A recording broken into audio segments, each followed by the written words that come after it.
Breaking news చూస్తున్నారు. Lokesh deputy ముఖ్యమంత్రి కావాలంటూ తెలుగుదేశం పార్టీలో డిమాండ్ పెరుగుతోంది. లోకేష్ డిప్యూటీ ముఖ్యమంత్రి అయితే తప్పేంటంటున్నారు పిఠాపురం మాజీ ఎమ్మెల్యే వర్మ. టీడీపీ కోసం లోకేష్ ఎంతో కష్టపడ్డారన్నారు ఆయన. యువగళం పేరుతో పార్టీకి జీవం పోశారంటూ చెప్పుకొచ్చారు వర్మ. చంద్రబాబు తర్వాత టీడీపీకి లోకేష్ లీడర్ అంటూ ఆయన చెప్పుకొచ్చారు. పవన్ను ముఖ్యమంత్రి కావాలంటూ పవన్ ముఖ్యమంత్రి కావాలంటూ ఆ పార్టీ కార్యకర్తలు కోరుకుంటే లోకేష్ డిప్యూటీ ముఖ్యమంత్రి కావాలని మేము కోరుకోవద్దా అంటూ ప్రశ్నించారు ఆయన. లోకేష్ డిప్యూటీ ముఖ్యమంత్రి డిమాండ్పై జనసేన టీడీపీ నేతల మధ్య మాటల యుద్ధం నడుస్తోంది. మరి ముఖ్యంగా గత కొద్ది రోజులుగా నిన్న శ్రీనివాసులకు సంబంధించి కడప టీడీపీ ఇన్ఛార్జ్ ఆయన మాట్లాడిన సందర్భాన్ని మనం చూసాం. ఆ తర్వాత కొద్దిసేపటి క్రితం వర్మ కూడా ఇదే అంశానికి సంబంధించి మాట్లాడారు. దానికి ముందు మహాసేన రాజేష్ కావచ్చు, దాంతోపాటు సోమిరెడ్డి లాంటి వాళ్ళు కావచ్చు, వీళ్ళందరూ కూడా గళం విప్పుతున్న పరిస్థితి. ఈ నేపథ్యంలో డిమాండ్ పెరుగుతోంది. టీడీపీలో ఏ స్థాయిలో అయితే డిమాండ్ పెరుగుతోందో జనసేన నుంచి కూడా అటువంటి డిమాండే పెరుగుతోంది. జనసేన నుంచి కూడా అటువంటి వర్షం వినిపిస్తోంది. జనసేన నేతలు పవన్ ముఖ్యమంత్రి కావాలంటూ వాళ్ళు డిమాండ్ చేస్తూ ఉంటే తెలుగుదేశం పార్టీ నేతలు లోకేష్ని ప్రమోట్ చేయాలి, లోకేష్ని డిప్యూటీ ముఖ్యమంత్రిగా ప్రమోట్ చేయాలంటూ కూడా వాళ్ళు డిమాండ్ని తెర మీదకు తీసుకురావడం జరుగుతోంది. ఈ నేపథ్యంలో వర్మ ఎటువంటి డిమాండ్ను తెర మీదకు తీసుకొచ్చారు, ఇందుకే ఆయన ఏమంటున్నారు ఒకసారి చూద్దాం. లోకేష్ గారిని ఉప ముఖ్యమంత్రి కావాలని కోరుకుంటున్నారు సార్. దాని మీద మీ డిప్యూటీ సీఎం కావాలని లోకేష్ గారిని అనుకుంటున్నారు సార్. దాని మీద మీ మాట్లాడితే మీరేం చేస్తారంటే ఇంకోలాగా ఒత్తిడి నుంచి రాస్తారు సార్. నిజాయితీగా మాట్లాడతా చెప్పండి సార్. మీరు లోకేష్ గారు ఉప ముఖ్యమంత్రి కోరుకుంటున్నారని ప్రశ్న చేస్తున్నారు కదా, ఏ అడిగితే తప్పేంటి? అలా పొలిటికల్ రాజకీయ పార్టీలు ఎలా ఉంటాయంటే, నిన్న కాక మొన్న జగన్మోహన్ రెడ్డి ఓడిపోయాడు, సీఎం సీఎం సీఎం అన్నారు లేదా? మన దగ్గరికి వచ్చాడు జగన్మోహన్ రెడ్డి ఓడిపోయిన నెలకో 2 నెలలకు వరదలకు. మరి సీఎం సీఎం అనలేదా? రవణపేటలో అక్కడ అన్నారు లేదా? అంటే ఆ పార్టీలో ఉన్న కార్యకర్తల కోరిక ఎలా ఉంటుందంటే, వెంటనే చంద్రబాబు నాయుడు దింపేసి జగన్మోహన్ రెడ్డి ఎక్కించాలని ఉంటుంది.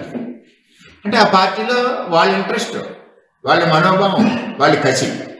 అలాగే జనసేన ఉంది, వాళ్ళ కళ్యాణ్ గారు సీఎం కావాలని అడగరు ఆ కార్యకర్తలు. అది కూడా ఎప్పుడు అవ్వాలి అన్నది ఒక ఆలోచనతో ఆ కార్యకర్తలు పనిచేస్తూ ఉంటారు. అలాగే తెలుగుదేశం పార్టీ ప్రతిపక్షంలో ఉన్నాం, చంద్రబాబు నాయుడు సీఎం సీఎం అనేవారు కాదా? లోకేష్ పాదయాత్రలో సీఎం సీఎం అనేవారు కాదా?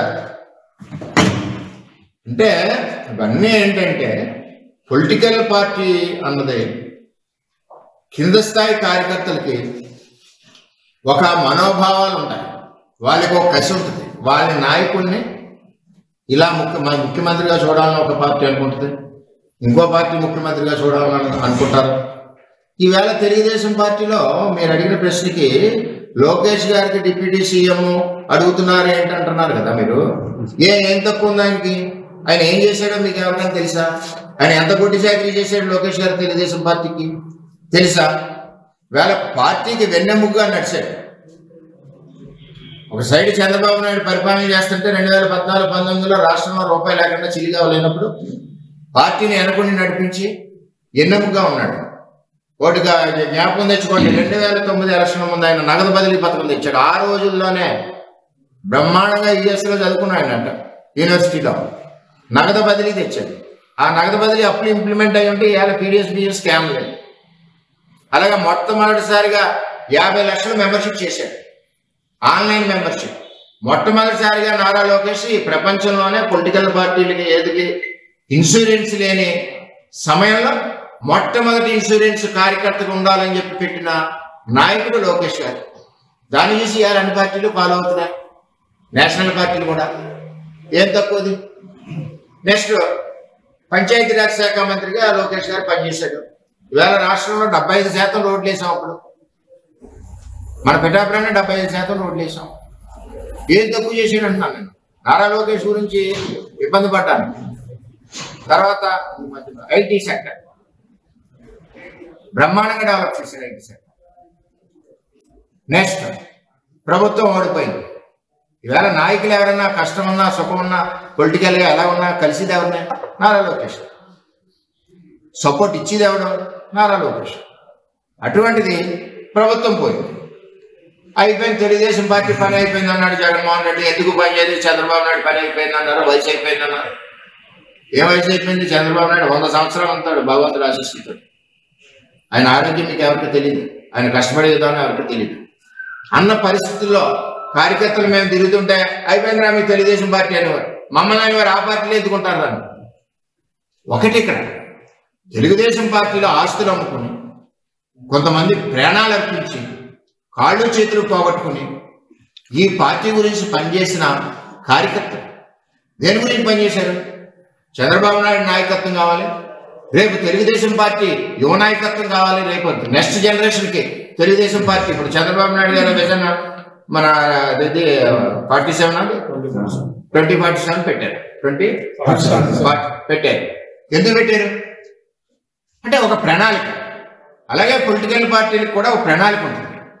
రేపు రాబోయే రోజుల్లో ఈ రాష్ట్రాన్ని నడిపించాలి తెలుగుదేశం పార్టీ తరఫున ఎవరు నడిపించగలరు? సత్తా ఉన్న నాయకుడు ఎవరంటే లోకేష్. రాబోయే రోజు తెలుగుదేశం పార్టీలో చెప్తున్నాను, నన్ను వక్రీకరించడం. మా కార్యకర్తలు మనోభావం చెప్తున్నాను.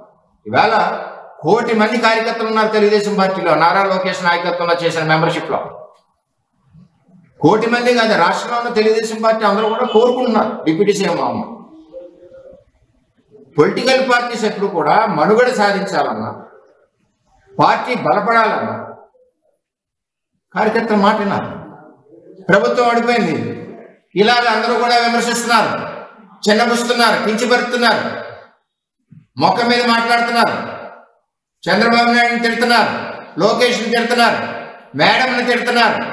ఇన్ని బూతులు తిట్టిన నాయకత్వం కార్యకర్తలు అలా బరాయించి నా సమయంలో నారా లోకేష్ యోగాలం పాదయాత్ర మొదలుపెట్టాడు.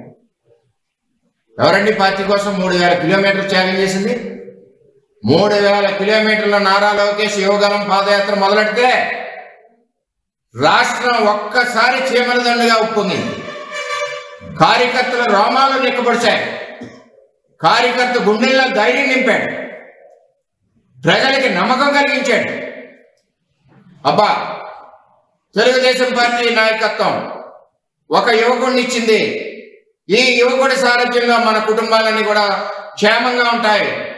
మళ్ళీ 3వ తరం నాయకుడు వచ్చాడు, అన్న ఎన్టీఆర్ సంక్షేమ పథకాలు కొనసాగుతాయన్న ఒక ఆలోచనతో యోగాలం పాదయాత్రలో ప్రజలు కార్యకర్తలు ఎన్ని దాడులండి. చిత్తూరులో దాడి, భీమవరంలో దాడి, ఎక్కడికక్కడ దాళ్ళు, రాళ్ళు, గూండాలు, పోలీసులు అందరూ తిరగబడి ఆపాలను చూసిన కార్యకర్తల భుజాల మీద. అదేవిధంగా లోకేష్ గారు ధైర్యంగా ఎన్ని వచ్చినా సరే పద ఉంటా పోతా. రైట్, అది పిఠాపురం మాజీ ఎమ్మెల్యే వర్మ అంటోంది. ఇది రాష్ట్ర ప్రజల డిమాండ్, ఇది రాష్ట్ర ప్రజలు కోరుకుంటోంది, కార్యకర్తలు కోరుకుంటోంది, కార్యకర్తలు ఆశిస్తోంది, కార్యకర్తల అభిమతం ఇది. కార్యకర్తలు తమ నాయకుడిని ఒక మంచి పొజిషన్లో చూడాలనుకుంటారు, ఎందుకంటే గొడ్డులా కష్టపడ్డాడు అంటూ కూడా ఆ మాటను ఉపయోగించడం జరిగింది. ఆయనలో ఏం తక్కువ, ఆయనకేం తక్కువ? ఆయన డిప్యూటీ ముఖ్యమంత్రి అయితే తప్పే ఉంది, ఎందుకంటే యువనేత కావాలి, ఎందుకంటే ఆ పార్టీకి సంబంధించి మనుగడ సాగించాలంటే ఆ పార్టీకి జవసత్వాలు కావాలంటే యువ నాయకులు, యువనేతలు కావాల్సి ఉంటుంది. ఈ నేపథ్యంలోని ఆయన డిప్యూటీ ముఖ్యమంత్రి చేస్తే తప్పేంటి? గొడ్డులా కష్టపడ్డాడు, పార్టీకి సంబంధించి ఎన్ని మాటలు పడినా, మరి ముఖ్యంగా వైసీపీ ప్రభుత్వం ఉన్న సమయంలో మా మీద ఎటువంటి కక్షపూరిత వాతావరణం ఉండింది అంటూ కూడా ఆయన అక్కడ ప్రశ్నించడం జరిగింది. ఎన్ని దాడులు జరిగినా, ఏం జరిగినా, ఎంత మా మీద దాడులు జరిగినా, రాళ్ల దాడులు జరిగినా, భీమవరం కావచ్చు, చిత్తూరు కావచ్చు, అయినా తను ఎక్కడా వెనకడుగు వేయలేదు. కార్యకర్తలకు దన్నుగా నిలిచాడు. ఎక్కడ ప్రపంచంలోనే ఎక్కడా లేని విధంగా కార్యకర్తలకు ఇన్సూరెన్స్ తీసుకొచ్చాడు. దాంతోపాటు మరికొన్ని అంశాలను ఆయన ప్రస్తావించడం జరుగుతోంది. మెంబర్షిప్ 50 లక్షల ఆన్లైన్ మెంబర్షిప్ని తీసుకొచ్చాడు. ఎవరు తీసుకొచ్చారంటూ కూడా ఇలా కొన్ని అంశాలను ప్రస్తావించడం జరిగింది. 1 కోటి మంది సభ్యులు ఉన్నారు, తెలుగుదేశం పార్టీకి 1 కోటి మంది కార్యకర్తలు ఉన్నారు, వాళ్ళ అభిమతం ఇది, వాళ్ళు కోరుకుంటున్నారు, రాష్ట్రం కోరుకుంటోంది. ఇలా అనేక అంశాలను ప్రస్తావిస్తూ లోకేష్కి ఏం తక్కువ, ఆయనని డిప్యూటీ ముఖ్యమంత్రి చేస్తే తప్పే ఉంది అంటూ కూడా ఆయన ఈ అంశానికి సంబంధించి మాట్లాడడం జరుగుతోంది. దీంతో పాటు 16-19 మధ్య రాష్ట్రం అప్పుల పాలైపోయినప్పుడు ముఖ్యమంత్రిగా చంద్రబాబు రాష్ట్రాన్ని తీసుకువెళుతున్న క్రమంలో అప్పుడు పార్టీని ఎవరు నడిపించారు? పార్టీ బాధ్యతలు ఎవరు భుజాన్ని ఎత్తుకున్నారు? పార్టీని ఎవరు కాపాడారు? కష్టకాలం ఉన్న పార్టీని ఎవరు ఆదుకున్నారు అంటూ ఆయన ప్రశ్నల వర్షాన్ని కురిపించారు. దానికి సంబంధించి ఇప్పుడు డిమాండ్లు తెర మీదకు రావడం జరుగుతోంది. ఒక్కొక్కరుగా గళమెత్తుతున్నారు. తెలుగుదేశం పార్టీలో లోకేష్ని డిప్యూటీ ముఖ్యమంత్రి చేయాలంటూ డిమాండ్ రోజురోజుకి ఇంకా పెరుగుతోంది. ఇప్పుడు తాజాగా పిఠాపురం మాజీ ఎమ్మెల్యే వర్మ కూడా ఈ గొంతుకకు, ఈ మాటకు శృతి కలపడం, ఈ మాటలకు బలం చేకూర్చడం, ఈ వాదనకు బలం చేకూర్చడం మరింత ఆసక్తికరంగా మారింది. మా ప్రతినిధి ప్రకాష్ అప్డేట్స్ అందించేందుకు సిద్ధంగా ఉన్నారు. ప్రకాష్, వర్మ స్టేట్మెంట్స్ చాలా ఘాటుగానే ఉన్నాయని చెప్పుకోవాలి. ఎందుకంటే ఆయన్ను డిప్యూటీ ముఖ్యమంత్రి చేస్తే తప్పే ఉందంటూ కొన్ని అంశాలను ప్రస్తావించడం జరిగింది. సో ఇప్పుడు ఈ మాటలని ముఖ్యమంత్రి చంద్రబాబు దృష్టికి ఆయన తీసుకెళ్లబోతున్నారా? ఇదే మాటని ఇంతే బలంగా ఆయన చెప్పాలనుకుంటున్నారా ముఖ్యమంత్రి చంద్రబాబు దగ్గర? ఎస్ సచిన్, ఏదైతే టీడీపీ మాజీ ఎమ్మెల్యే, పిఠాపురం మాజీ ఎమ్మెల్యే, అలాగే అధికార ప్రతినిధి ఎవరైతే ఉన్నారో, అలాగే మా వర్మ అయితే ఈ రోజు అయితే సంచలన కామెంట్స్ చేశారు. ఈ రోజు తన పార్టీ కార్యాలయంలో పెట్టినటువంటి మీడియా సమావేశం ఏర్పాటు చేశారు. అలాగే నారా లోకేష్ అయితే కోటి సభ్యత్వాలు నమోదు చేసి పార్టీ ఏదైతే నిన్న ఎన్టీఆర్ వర్ధంతి రోజున సమర్పించి ఏ పార్టీ చేయని విధంగా పార్టీ కోసం కష్టపడిన వ్యక్తి నారా లోకేష్ అంటూ ఆయన ప్రస్తావిస్తూ అందులో సందర్భంగా అక్కడ విలేకరులు అడిగినటువంటి ప్రశ్నకైతే ఉన్నటువంటి వర్మ అయితే సంచలన కామెంట్స్ చేశారు. అతను కోటి సభ్యత్వాలు నమోదు చేయడమే కాకుండా పార్టీ కష్టకాలంలో ఉన్నప్పుడు పార్టీకి వెన్నుదండ ఉండడం, కార్యకర్తలకు అండదండగా ఉన్నారు. అలాగే ఆ విధంగానే ఉంటూ ప్రతి విషయంలోనూ కూడా అందరికి కూడా సపోర్ట్ గా ఉన్నటువంటి వ్యక్తి.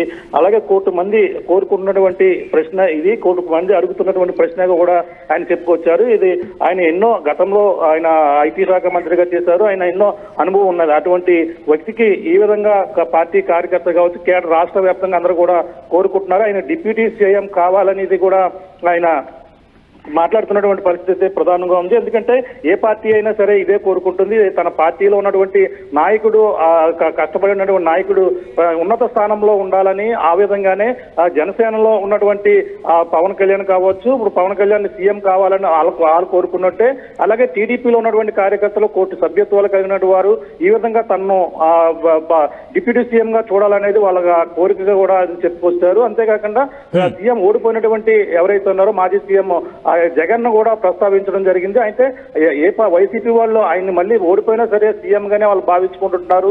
అలాగే డిప్యూటీ సీఎం గా ఉన్నటువంటి పవన్ కళ్యాణ్ సీఎం గా కావాలని జనసేన నాయకులు పక్క కోరుకుంటుంటారు. ఆ విధంగానే ఇప్పుడు కోటి మంది సభ్యత్వాలు కలిగినటువంటి ఎక్కడ ఏ పార్టీ సాధించిన రికార్డు లోకేష్ ద్వారానే ఇదంతా కూడా సాధ్యమైందంటూ వర్మ ప్రస్తావిస్తూ ఆయన డిప్యూటీ సీఎం గా ఉండాలనేది కూడా కోటి మంది కోరుకుంటున్నటువంటి ఈ యొక్క కోరిక కూడా మాట్లాడడం జరిగింది. ఆయన గతంలో ఎన్నో అంటే పార్టీ కోసం కావచ్చు, పార్టీలో 2019లో ఓడిపోయినప్పుడు సమయంలోని అప్పుడు పార్టీ పోయింది అనేది రకరకాల వైసీపీ నాయకులు రకరకాలుగా కామెంట్ చేశారు. ఇంకా పార్టీ పని అయిపోయిందన్న సమయంలో వెన్నుదండుగా ఉండి పార్టీకి వెన్నెముకగా నిలిచినటువంటి నారా లోకేష్ ఈ విధంగా ఉన్నారు. అలాగే పార్టీ యువరత్వం అంతా కూడా ఇప్పుడు ఉంది కాబట్టి టీడీపీ 3వ తర నేతగా ఉన్నారు కాబట్టి అనేది ఆయన చెప్పుకొచ్చారు. 3వ తరంలో ఉన్నటువంటి నాయకుడి మేము కోరుకుంటే తప్పేంటి, ఉప ముఖ్యమంత్రి ఆయన ఉండాలి, ఆయనకు ఇవ్వాలనేది కూడా మా అభిమతం అంటూ మాట్లాడడం జరిగింది. ఏదైతే మొదటగా కడప జిల్లా నుంచి టీడీపీ పొలిట్ బ్యూరో సభ్యులు ఎవరైతే శ్రీనివాసరెడ్డి మాట్లాడారు, మొదటిగా ఆయన మాట్లాడిన తర్వాత ఒక్కొక్కటిగా రోజు రోజుకి పెరుగుతుంది. మొదట్లో తన మీడియా ఛానల్ ద్వారా మహాసేన రాజేష్ ద్వారా మొదటి నుంచి కూడా చెప్పుకొస్తున్నారు నారా లోకేష్ డిప్యూటీ సీఎం అవ్వాలంటూ మాట్లాడడం జరిగింది. కానీ తర్వాత టీడీపీ పొలిట్ బ్యూరో సభ్యులు, సీనియర్ నాయకులు, అలాగే ఆయన శ్రీనివాస్ రెడ్డి మాట్లాడిన తర్వాత ఈ రోజు తాజాగా సోమిరెడ్డి చంద్రమోహన్ రెడ్డి కూడా మాట్లాడారు. తర్వాత ఆయనకి వాళ్ళతో పాటు స్వరం కలుపుతూ ఈ రోజు ఏదైతే పిఠాపురం ఉప ముఖ్యమంత్రి ఎవరైతే ఉన్నారో పవన్ కళ్యాణ్ సారథ్యం వహిస్తున్నటువంటి తన నియోజకవర్గం నుంచే టీడీపీ ఇప్పుడు కూటమిలో ఉన్నటువంటి నాయకులు ఇటువంటి స్వరాన్ని కూడా వినిపించడం అనేది కూడా ఇప్పుడు స్థానికంగా రాజకీయ వర్గాల్లో చర్చనీయాంశంగా మారింది. ఏదైతే మనం చూస్తున్నాం అంటే పవన్ కళ్యాణ్ కి ఆయన పిఠాపురం వస్తే ఆయన గెలుపుని బంగారం ప్లేట్ లో గెలిచి అప్పగిస్తానని, నా సీటు త్యాగం చేస్తానని వర్మ అయితే గతంలో చెప్పారు. ఆ విధంగానే అక్కడ వర్మ ఆయనతో ఉండి గెలిపించినటువంటి పరిస్థితి ఉంది. తర్వాత రాజకీయ పరిణామాలు చూస్తే ఆయనకి ఎమ్మెల్సీ ఇస్తాము అనేది పవన్ కళ్యాణ్ ఉన్నత స్థానంలో పెడతాం పవన్ కళ్యాణ్ అన్నారు. అలాగే సీఎం చంద్రబాబు నాయుడు కూడా తనకి గుర్తింపు కూడా ఇస్తాం, కేబినెట్ లో మంచి హోదా ఇస్తామంటూ గతంలో చెప్పిన సందర్భాలు కూడా ఉన్నాయి. కానీ ఇటువంటి సందర్భంలో కూడా పవన్ కళ్యాణ్ నియోజకవర్గంలో నుంచి ఈ ఒక కూటమి నుంచి ఉన్నటువంటి టీడీపీ నాయకులు ఈ విధమైనటువంటి స్వరం ఇప్పుడు డిప్యూటీ సీఎం గా ఉన్నటువంటి పవన్ కళ్యాణ్ కి వ్యతిరేకంగా కొంచెం ఈ స్వరం అయితే ఉన్నట్టుగా కానీ ఇప్పుడు ఈ అంశానికి సంబంధించి పెద్ద ఎత్తున గళం వినిపిస్తోంది. ఒక విధంగా చెప్పాలంటే వర్మ వెర్షన్ కాస్త డోసు పెంచినట్టుగానే భావించాలి. ఎందుకంటే ఇంతవరకు వినిపించిన వెర్షన్స్ ఒకేతో అయితే కనుక ఇప్పుడు వినిపిస్తున్న వెర్షన్ డిఫరెంట్గా ఉంది. ఎందుకంటే ఇంతవరకు డిప్యూటీ ముఖ్యమంత్రిగా చేయాలి లోకేష్ అనే డిమాండ్ మాత్రమే తెర మీదకి వచ్చింది. కానీ వర్మ ఎందుకు చేయకూడదు, పార్టీకి ఏ విధంగా సాయపడ్డాడు, పార్టీ కష్టకాలం ఉన్నప్పుడు ఏ విధంగా సాయపడ్డాడు, దాంతోపాటు ఇది రాష్ట్ర ప్రజలు కోరుకుంటున్నారు, దాంతోపాటు 1 కోటి మంది ఉన్న తెలుగుదేశం పార్టీ కార్యకర్తలు కోరుకుంటున్నారంటూ అన్ని అంశాలను పూసకొచ్చినట్టు వివరించుకుంటూ వస్తున్న సందర్భంలో ఆయన ముఖ్యమంత్రి చంద్రబాబుతో భేటీ అయ్యే అవకాశం ఉందా? ఈ అంశానికి సంబంధించి ఆయన ముందు మాట్లాడే అవకాశం కనిపిస్తోందా? అంటే మన ప్రధానంగా అంటే ఈ అంశం అయితే మాటల్లో సారాంశం ఇదే కనపడుతుంది. ఆయన ఒకవేళ అడిగితే కనుక ఈయన కూడా ఇదే విషయం ఆయన కావాలనే కోరుకుంటారు. ఆయన తరపున ఇంకా ఆయన డిమాండ్ ఇంకా వినిపించే అవకాశం అయితే కనపడుతుంది. అంటే ఎందుకు ఆయన కాకూడదు అనేది ప్రశ్నగా చెప్పడం జరిగింది. ఎందుకంటే దాంట్లో భాగంగానే ఆయన లోకేష్ అడగడంలో తప్పు అనడం కాకుండా ఆయన పార్టీలోకి వచ్చి 25 నుంచి కూడా పార్టీ కోసం అయితే కష్టపడుతున్నారు. 2009లో కూడా నగదు బదిలీ పథకం కూడా అటువంటి ప్రవేశపెట్టారు. పార్టీ ఇప్పుడు ఏదైతే ఇటువంటి అన్ని కూడా ఎన్నో సంస్కరణలు తీసుకొచ్చాడు, 50 లక్షల సభ్యత్వాలు కూడా తీసుకుని వచ్చారు అనేది కూడా వర్మ చెప్తున్నటువంటి మాట. ఈ విధంగానే ఆయనకి ప్రధానంగా డిప్యూటీ సీఎం అందరూ కోరుకుంటున్నారు కాబట్టి ఆయనకి ఇవ్వాలనేది కూడా ఈయన నుంచి వినిపిస్తున్నటువంటి మాటగా కూడా చెప్పొచ్చు. మరో పక్కన కొన్ని రోజుల్లో ఏదైతే లోకేష్ జన్మదిన వేడుకలకి మొత్తం అంతా కూడా సిద్ధమవుతున్నారు. దాంట్లో భాగంగానే వీళ్ళంతా కూడా డిప్యూటీ సీఎం హోదాలో చూడాలనేది మొత్తం 1 కోటి సభ్యత్వాలు కలిగినటువంటి పార్టీగా 3వ తరం నేతగా లోకేష్ ఉన్నారు కాబట్టి తన ఈ యొక్క వచ్చే జన్మదిన దానికైతే ఇటువంటి హోదాలో చూడాలనేది పార్టీ నాయకులందరూ కూడా కోరుకుంటున్నారనేది వర్మ మాట్లాడినటువంటి మాటల్లో సారాంశంగా మనం చెప్పవచ్చు. మొత్తం మీద అయితే ఆయన పిఠాపురం నియోజకవర్గంలో ఈ రోజు మాట్లాడినటువంటి కామెంట్స్ అయితే రాజకీయ వర్గాల్లో సంచలనంగా మారాయని చెప్పాలి. ఎందుకంటే ఉప ముఖ్యమంత్రి ప్రాధాన్యత వహిస్తున్నటువంటి నియోజకవర్గం నుంచి కూటమి నేత ఈ విధంగా మాట్లాడడంపై పలు విధాలుగా విమర్శలు కూడా వచ్చే అవకాశం ఉంది. ఎందుకంటే ఇద్దరి మధ్య భేదాలు ఉన్న విధంగా కూడా మాట్లాడినట్టు పరిస్థితుంది. కానీ దీనిపై ఏ విధంగా రియాక్షన్ వస్తుంది? ఇప్పటికే జనసేన నుంచి ఒకవేళ డిప్యూటీ సీఎం గా లోకేష్ ని పెట్టండి, ఆ సీఎం గా పవన్ కళ్యాణ్ పెట్టండి, చంద్రబాబుని అయితే వేరొక కేంద్రానికి పంపించాలనేది కూడా ఒక వెర్షన్ అయితే జనసేన నుంచి వినిపిస్తున్నటువంటి వాదన. కానీ ఇప్పుడు ఈ విధంగా జరుగుతున్నటువంటి పరిణామాలు చూస్తుంటే దీనిపై మరింత రియాక్షన్ ఏ విధంగా ఉంటుంది? ప్రకాష్, ఒక్కసారి మీరు లైన్ లో ఉండే అంశానికి సంబంధించి వర్మ రియాక్టర్ ఆయన రియాక్షన్ మరి కాసేపట్లో అందించే ప్రయత్నం చేశాను. టీడీపీలో మాత్రం రోజు రోజుకి లోకేష్ డిప్యూటీ ముఖ్యమంత్రి కావాలనే డిమాండ్ పెరుగుతోంది. ఈ నేపథ్యంలో ఒక్కొక్కరుగా టీడీపీకి సంబంధించిన కీలకమైన నేతలందరూ కూడా గళం వినిపిస్తున్నారు, తమ మద్దతు తెలుపుతున్నారు. ఈ నేపథ్యంలో ఏం జరగబోతుందనే ఒక ఉత్కంఠ మాత్రం కొనసాగుతోంది. మీ అభిప్రాయం ఏమిటో ఒకసారి కామెంట్ చేసే ప్రయత్నించండి. At the same time poll కి సంబంధించి కూడా రియాక్ట్ అయ్యే ప్రయత్నం చేయండి.